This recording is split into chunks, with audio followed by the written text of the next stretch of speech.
Olá, galerinha, tudo bem com vocês? Hoje a nossa aula será sobre ciências. Vamos estudar?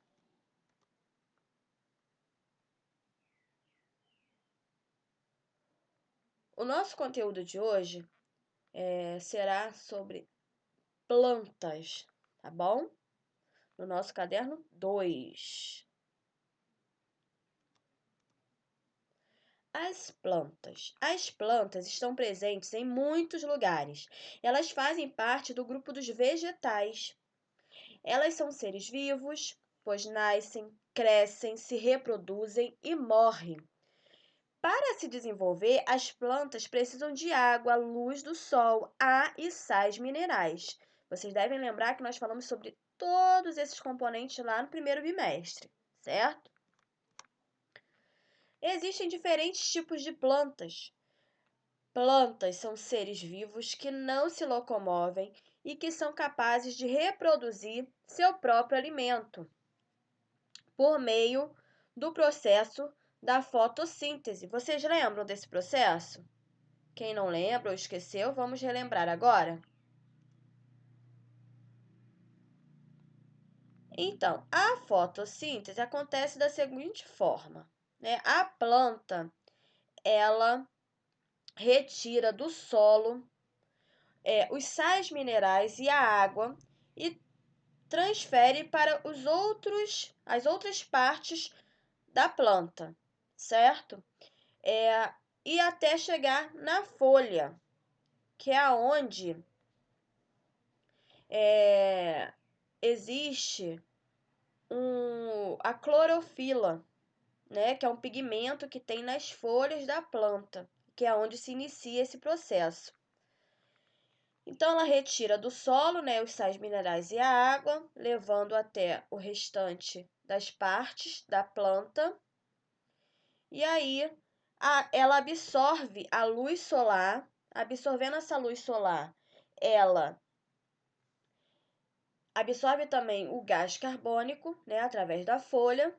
E a planta libera também um outro gás que é importante para os seres vivos, que é o gás oxigênio, né? Que nós necessitamos desse gás para respirar. Então, é assim que acontece a fotossíntese, e é onde também ela consegue produzir o seu próprio alimento, ok?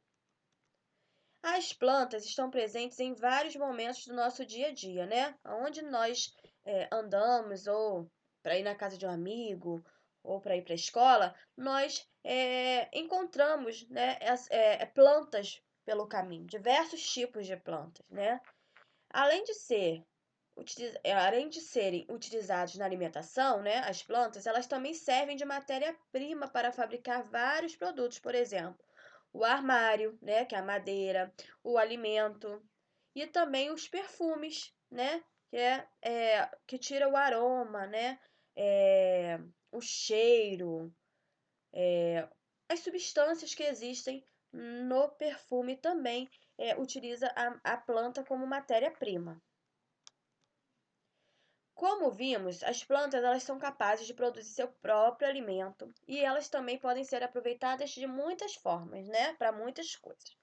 Quando você passeia por um jardim ou uma praça, com certeza deve observar as plantas. Elas têm tamanhos, formas, cores bem diferentes uma das outras, não é mesmo?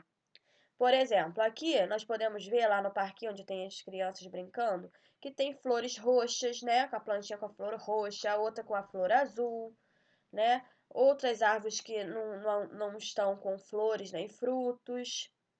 A outra do lado, né? Onde tem as árvores, né? Os caules diferentes. Então, são diversos tipos de plantas, né? De diferentes formas. E na natureza encontramos uma quantidade de plantas diferentes. A primeira ali, por exemplo, é que tem flores, ela não dá fruto, só tem flores. A outra, olha, que tem fruto. A outra, que está sem fruto agora, mas é o coqueiro, que também dá o fruto, que é o coco. E existem grupos de plantas, né? E são 4. 4 grupos diferentes, que têm características fáceis de serem observadas. O primeiro é o musgos. Os musgos, que são plantas com poucos centímetros de altura, não produzem flores nem frutos, e suas folhas, seu caule e suas raízes não são considerados verdadeiros. Elas são plantas de pequeno porte e de estrutura simples. Eles não apresentam vasos condutores, né, flores nem sementes, não têm. Os musgos podem ser encontrados em quase todas as partes do mundo, até mesmo nas regiões congeladas. Elas vivem em ambientes diferentes, né, em ambientes úmidos e sombreados, né, escuros. Elas podem crescer sobre diferentes solos, como rochas, troncos de árvore e até mesmo em paredes. Algumas espécies de musgos formam verdadeiros tapetes, cobrindo grandes áreas. O musgo, ele não tem órgãos que absorvem a água ou mesmo para transportar, né, os sais minerais do solo para as outras partes, né, distantes dessa planta. Então, por isso que ela não tem um crescimento, ela não consegue se desenvolver. E por isso também que elas permanecem sempre baixas, né, pequenas. Agora, nós vamos conhecer um outro tipo de planta que é a samambaia, que ela tem altura variada. Encontramos tanto espécies de poucos centímetros quanto de alguns metros de altura. São maiores do que os musgos, pois têm caule com estruturas que possibilitam o transporte de substância pela planta, né? Que a planta consegue, com esse caule, levar as substâncias, ou a água, os sais minerais, para as outras partes dela, como as folhas. Mesmo assim, depende da água para a reprodução, pois elas gostam muito de viver em locais úmidos e com sombra também. Né? Para ela se desenvolver bem, ela precisa de sombra e de bastante água. Ela gosta de ficar bem úmida.